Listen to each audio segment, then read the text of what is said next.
જય માતાજી મિત્રો, આજે આપણે બનાવવાના છીએ રીંગણનો ઓળો।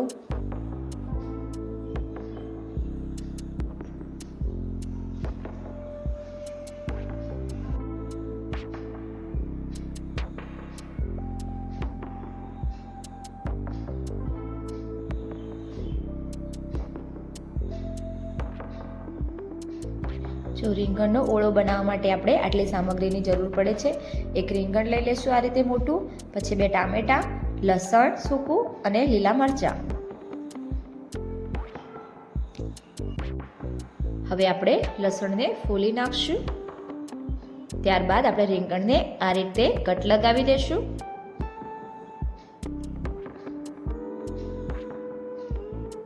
જે રીંગણની અંદર કટ લગાવેલો હતો એની અંદર આપણે જો આ રીતે લસણને મૂકી દઈશું। બધા જ લસણને આ રીતે રીંગણમાં મૂકી દઈશું જે કટ લગાવ્યો હતો એની અંદર, કારણ કે એના લીધે આપણે એના અંદર એકદમ સરસ અને સ્વાદિષ્ટ ટેસ્ટ હોય છે।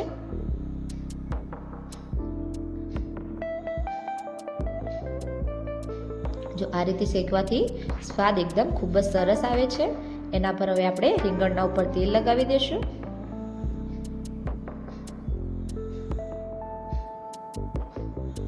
હવે એને ચૂલા પર અંગારામાં આપણે આ રીતે શેકી દઈશું।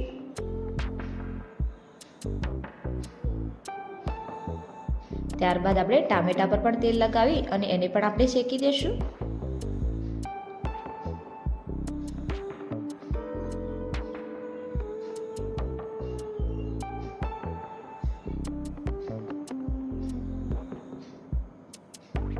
બે લીલા મરચાં આપણે શેકી લઈશું।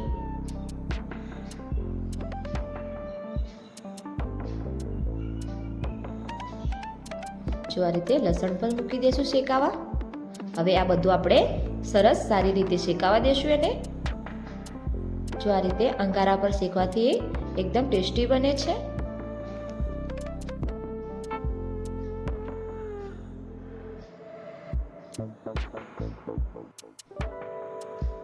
જો આપણા ટામેટા શેકાઈ ગયા છે એને હવે આપણે એક પ્લેટમાં લઈ લેશું। જો મરચાં પણ આપણા શેકાઈ ગયા હતા, આપણે લસણ પણ કાઢી લઈશું। લસણને આપણે આ રીતે જે શેકેલું લસણ હતું એને આ રીતે ફોલીને સાઈડમાં મૂકી દઈશું।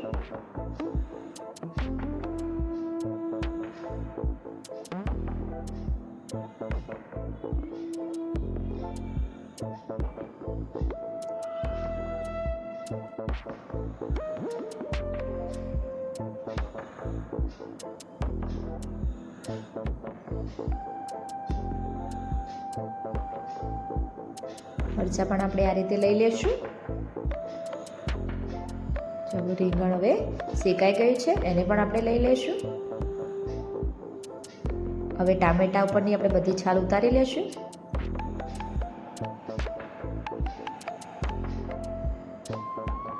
દેખો આ રીતે સારી રીતે શેકાવા દેવાનું, જેનાથી આસાનીથી એની છાલ ઉતરી જાય।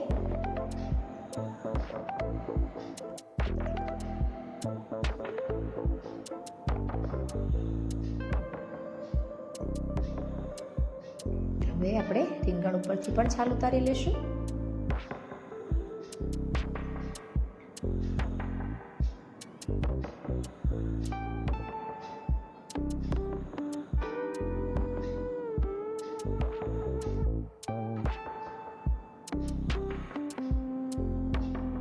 જો રીંગણ ઉપરથી છાલ ઉતારી અને એક બીજી પ્લેટમાં લઈ એને આપણે હવે મેશ કરી લેશું।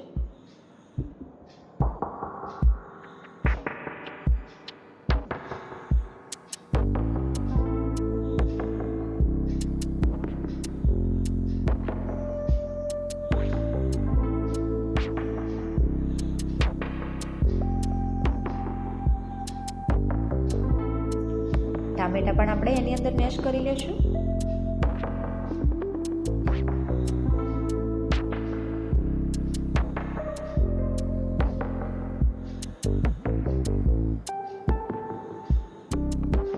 આપણે જે લીલા મરચાં શેકેલા હતા, લસણ શેકેલું હતું એ બધું જ આપણે મેશ કરી લેશું। જો આપણું એકદમ મેશ થઈ ગયું છે, સારી રીતે તૈયાર થઈ ગયું છે। હવે આપણે વઘાર જ બાકી છે।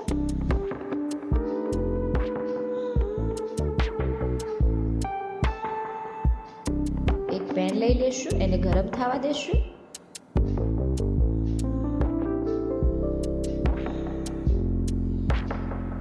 ત્યારબાદ એના અંદર આપણે હવે તેલ નાખીશું. આપણે સરસિયા તેલનો ઉપયોગ કરવાનો છે, એનાથી સ્વાદ આવશે. તેલ ગરમ થાય ત્યારબાદ એના અંદર આપણે જીરું એડ કરીશું, 2 સૂકા મરચાં એડ કરીશું, થોડી રાઈ નાખીશું, હિંગ નાખીશું. આ બધું હવે બરાબર એકદમ શેકાવા દેશું. ત્યારબાદ અહીં આપણે 2 લીલા મરચાં ઝીણા ઝીણા કટ કરીને એડ કર્યા છે. ત્યારબાદ 2 થી 3 ડુંગળી ઝીણી ઝીણી સમારીને આપણે એડ કરીશું.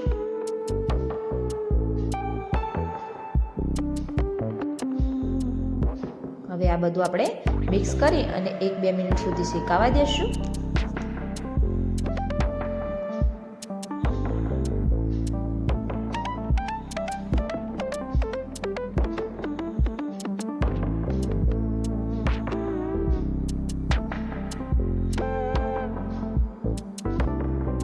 આપણે 1-2 મિનિટમાં ડુંગળી અને મરચાં શેકાઈ ગયા છે. હવે એની અંદર આપણે લાલ મરચું પાવડર એડ કરીશું, હળદર એડ કરીશું, ધાણા જીરું પાવડર એડ કરીશું, સ્વાદ પ્રમાણે મીઠું એડ કરીશું. આ બધું હવે આપણે મસાલો મિક્સ કરી લેશું.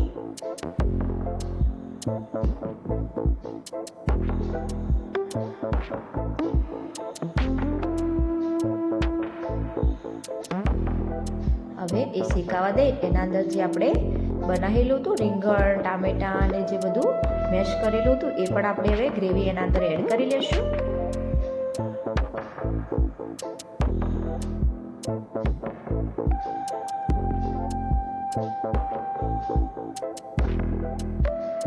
ત્યારબાદ એ પણ આપણે મિક્સ કરી લેશું.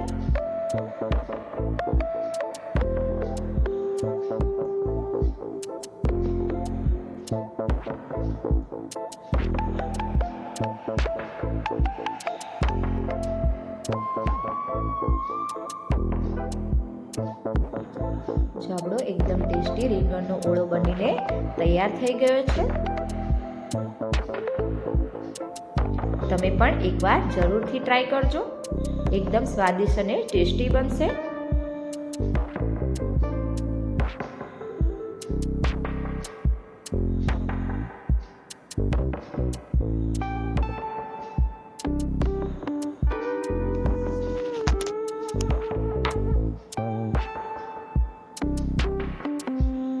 હવે આપણે ગરમ ગરમ પીરસી લઈશું.